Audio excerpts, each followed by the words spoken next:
I'm Sarah Bowie, and I want to talk to you today about why I love TFSAs. TFSAs are tax-free savings accounts. So they're very tax efficient, but they don't need to be a savings account. It could be an investment account instead, and that's way more efficient. So a TFSA, you can use a mutual fund, segregated fund, GIC, savings account to invest within your TFSA. It's kind of like a vehicle. And any of the gains that you get from that investment are not taxable. And that's why the government has a cap on there. So they say, well, right now, the most one person can put in principal room in 2020 is $69,500. Now, each year since 2009 when they were introduced, that room climbs up. So typically it goes up by about $6,000. So potentially in 2021, you'll have about $75,000 of principal room available to you.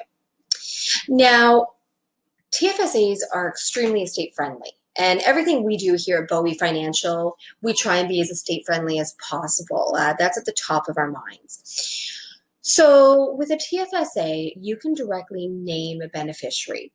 So if you know you want your children to inherit the money, you name them. If it's your spouse, you name your spouse. Now, the reason that's important is that we don't have to wait for probate for that money to be given out to the people who need it. So it's a quick way to get money after a death to pay for funeral or whatnot. A lot of people use it when they don't have life insurance, simple as that.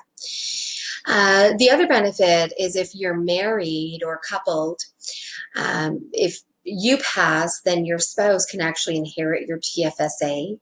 So they can continue to grow that TFSA totally tax-free. So sometimes people come to us and they have a large TFSA, and that's because they had inherited from their spouse. What else? The reason we use segregated funds for the most part for TFSAs here at Bowie Financial is that segregated funds are also estate friendly.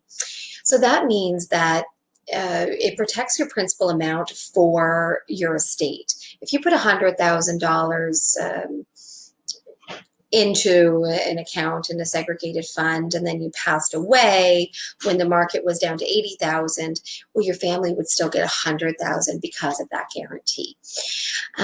So that's it. Basically, in a nutshell, I think TFSAs are awesome. I think that they are not used correctly. Most of the times we find that they're just in savings accounts, but they're protecting you from paying tax on gains. So you should invest in those accounts, and then you don't have a T-slip at the end of the year to deal with. So that's our recommendation, and that's why I love them so. Thank you.